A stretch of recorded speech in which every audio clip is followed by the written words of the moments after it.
Hello everyone, welcome back to our channel on program is simpler. So भाई लोग, बहुत ज़्यादा लंबे समय के बाद आज हम फिर से एक बहुत ज़्यादा अमेजिंग वीडियो के साथ लौटे हैं। और आज के वीडियो टॉपिक का नाम है recursions in C plus plus programming. और I am very happy and very excited to teach you about this topic guys, because ये बहुत ज़्यादा इंटरेस्टिंग टॉपिक है सी प्लस प्लस प्रोग्रामिंग का। बट उससे पहले अगर आप हमारे चैनल पर नए आए हो, so please subscribe to our channel and press the bell icon, ताकि आगे आने वाली वीडियो सबसे पहले आप तक पहुंचे। और वीडियो को भी लाइक कर देना यार, बहुत मेहनत लगती है इस वीडियो बनाने में। So without wasting any time, let's jump to our system on visual studio code. So let's start. So yes, तो पहले हम बताते हैं रिकर्सन एक्चुअली होता क्या है। सो रिकर्सन एक प्रोग्रामिंग टेक्निक है जिसपे हम फंक्शंस को खुद से कॉल करते हैं। मतलब कि एक ये मतलब कि फंक्शन को calling self problem solving skill है एक तरीके से। मतलब कि अपने प्रॉब्लम्स को एक प्रोग्राम खुद कॉल करके उसे सॉल्व करता है, ठीक है। सो ये थ्योरेटिकल, आई नो कि इतना अच्छे से समझ नहीं आएगा। पहले मैं कोड करके दिखाता हूँ आप सबको उसका प्रैक्टिकल अप्रोच, फिर आपको वो अच्छे से समझ आएगा, ठीक है। सो पहले मैं कोडिंग स्टार्ट करता हूँ, फिर आपको बताऊंगा कि इस फंक्शन का मतलब क्या होता है, ठीक है।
ऑल राइट गाइज, यहाँ पे हमने अपना पूरा कोड कंप्लीट कर लिया है।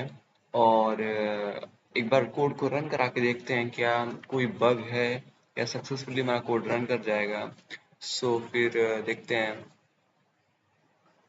क्या सब कुछ परफेक्टली अलाइन हुआ है। ओके, एज एक्सपेक्टेड सब कुछ सही चल रहा है। हाय हाय, इतना सुकून। फाइव इज 120, वैल्यू हमें सही मिली है। और अभी आपको कुछ नहीं समझ में आ रहा होगा कि 120 आई कैसे। तो स्टार्ट करते हैं स्टार्टिंग से। पहली की दो लाइन तो आपको पता ही, syntax C plus plus programming. अगर आपको अभी भी इसके बारे में नहीं पता है तो आपको हमारे पिछले वीडियोस को जरूर देखना होगा, ताकि आप अपना बेसिक्स क्लियर कर लो, ठीक है। अब यहाँ पे हम आते हैं। ये टर्म, ये लाइन आपको आज पहली बार नहीं दिख रही होगी। फैक्टोरियल, फैक्टोरियल होता क्या है? फैक्टोरियल मतलब कि किसी भी ऐसा कोई नंबर जिसका मल्टीप्लिकेशन हो उसके प्रीसीडिंग नंबर से, ठीक है। अभी मैं आपको मैनुअली कैसे कंपाइलर समझ रहा है कि कैसे फैक्टोरियल वर्क करेगा, ये फंक्शन कैसे वर्क करता है, अभी मैं आपको मैनुअली लिख के बताऊंगा कैसे कंपाइलर समझता है और ऑपरेट कर रहा है, कैसे वैल्यूज 120 आई, ठीक है। सो ये इंटीजर फैक्टोरियल मतलब कि किसी नंबर का प्रीसीडिंग टर्म से मल्टीप्लिकेशन, कोई एक रैंडम नंबर होगा जिसको हमने वेरिएबल n से डिनोट किया है, ठीक है। और यहाँ पे हमने कंडीशन अप्लाई की है, अगर n less than equals to 1 होगा तो हमें वैल्यू हो जाएगी रिटर्न 1, ठीक है। और यहाँ पे हमने जब अपना दूसरा फंक्शन यूज किया, वो वो नंबर हमने क्या बताया था कि जो वेरिएबल जो हमारा एक नंबर होगा, वो नंबर और उसका मल्टीप्लिकेशन उसके प्रीसीडिंग नंबर से, मतलब फैक्टोरियल मतलब कि उसके प्रीसीडिंग नंबर से उसका मल्टीप्लिकेशन। अगर कोई नंबर 5 है तो उसका प्रीसीडिंग नंबर क्या होगा, 5 माइनस 1, तो 4, तो वही फैक्टोरियल ऑफ 4। और बस हमने ये कंडीशन अप्लाई किया, और हमने अपने कंपाइलर को जैसे एल्जेरिटी दी थी कि कोई नंबर हम डिक्लेयर करेंगे, और वो नंबर हमारा इंटीजर ए डिक्लेयर किया है। और फिर हमने इंटीजर सी आउट करके नंबर प्रिंट कराया, इंटर नंबर। और फिर सीन ए, ये बहुत लोग को नहीं समझ आ रहा होगा कि यहाँ पे हमने लेस देन का साइन क्यों यूज किया है। लेस देन का साइन से आप क्या कर सकते हो, आप अपने क्या कर सकते हैं, आप अपने हिसाब से कोई भी नंबर की वैल्यू दे सकते हो, अबे जल्दी बोल, कल सुबह पनवेल निकलना है। ठीक है। जैसा कि आप देख पा रहे हो कि मैं यहाँ प्रोग्राम मुझसे खुद पूछ रहा है कि इंटर नंबर, तो अपने हिसाब से मैं नंबर दे सकता हूँ, बस उसी के हिसाब से फैक्टोरियल की वैल्यू आएगी, ठीक है। अभी मैं फैक्टोरियल दिखाता हूँ कैसे यूज हो रहा है। और फिर हमने उसी उसी इसी फंक्शन का यूज करके फैक्टोरियल की वैल्यू प्रिंट करा दी है, ठीक है। The factorial of double quotation mark में जो है वो प्रिंट होगा हमारे कंपाइलर में। और ये जो यूज किया है वो कंपाइलर ऐसे फंक्शन को यूज रन कर रहा है, ठीक है। आई थिंक आपको ये पूरा कोड समझ आया होगा। अब मैं मैनुअली करके दिखाता हूँ कि 5 का फैक्टोरियल 120 आया कैसे है, ठीक है। तो पहले मैं कमेंट लगा देता हूँ, step by step, step by step calculation of factorial number. Factorial का नंबर जो होगा वो होगा 5 कर लेते हैं, ठीक है। सो यहाँ पे फिर से लगाते हैं हम, फैक्टोरियल ऑफ 5 को हमें कैलकुलेट करना है, ठीक है। सो जल्दी से करते हैं कैलकुलेट 5। इसकी जो इसको ये कैसे कंपाइलर ऑपरेट कर रहा है, तो पहले वो सबसे पहले 5 लिखेगा, उसके बाद मल्टीप्लिकेशन करेगा उसको प्रीसीडिंग नंबर से। प्रीसीडिंग नंबर क्या है इसकी 5 की, 4 होगा, तो मतलब कि फैक्टोरियल ऑफ 4, ठीक है। Multiplication factorial of 4। पहले मैं यहाँ पे स्पेस दे देता हूँ, ज़्यादा क्लियर दिखेगा आपको। फैक्टोरियल ऑफ 4, ठीक है। अब फिर क्या करेगा इन द सेम वे, अब हमारे पास 5 सॉरी 5 है हमारे पास, कमेंट लगाना होगा हमें बैकस्पेस, ठीक है। अब हमारे पास 5 है, ठीक है। हमारे पास 5 है और फैक्टोरियल ऑफ 4 है, ठीक है। मल्टीप्लिकेशन में फैक्टोरियल ऑफ 4 4 था, अब हमारे पास है फैक्टोरियल ऑफ 3, ठीक है। सो प्रीसीडिंग नंबर हमारा जो 4 का होगा वो होगा फैक्टोरियल ऑफ 3, ठीक है।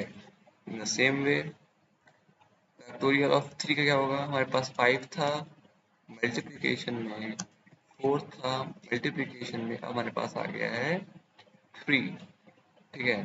अब हमारे पास क्या बच रहा है, फैक्टोरियल ऑफ 2, ठीक है। हमारे पास है फैक्टोरियल ऑफ 2। फिर से कमेंट चूज करेंगे ताकि हमारे बोर्ड पे इसका कोई भी इम्पैक्ट ना पड़े, नहीं तो ऐसे एरर दे सकते हैं हमारा प्रोग्राम, ठीक है। हमारे पास 5 का मल्टीप्लिकेशन था, 4, देन आफ्टर दैट 3, सॉरी 2 बार यूज हो गया आई थिंक, वेट इंसर्ट, या 5 4 एंड 3, एंड आफ्टर दैट हमारे पास था मल्टीप्लिकेशन ऑफ 2। अब फैक्टोरियल ऑफ 2 क्या होगा, 1 होगा, तो हम अभी यहाँ पे लिख देते हैं 1 का मल्टीप्लिकेशन। अब इसको हम कैलकुलेट करते हैं क्या आता है इसकी वैल्यू, ठीक है। 5 4 20, 23 है 60, 62 जा 120, इसकी वैल्यू आ रही है 120, मतलब कि फैक्टोरियल ऑफ 4 जो है उसकी, सॉरी फैक्टोरियल ऑफ 5 की वैल्यू हमारे पास आ रही है 120।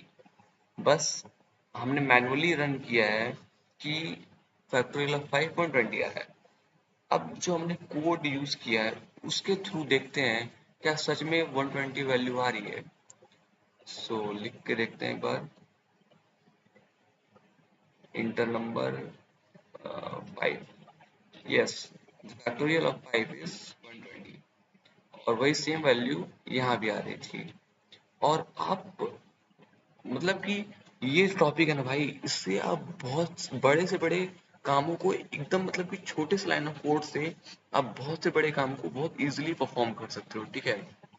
और आई होप आपको बहुत अच्छे से समझ आ गया होगा। और अगर आपको कोई भी डाउट होता है so please ask me in comment. और आज के लिए बस इतना ही, तब तक के लिए जुड़े रहिए हमारे साथ। और अगर वीडियो को लाइक भी कर दीजिएगा जाते वक्त, और इसे शेयर भी करिएगा और बताइएगा कि वीडियो कैसा लगा आपको। तब तक के लिए thank you very much, tata bye bye, मिलते हैं अगले वीडियो में।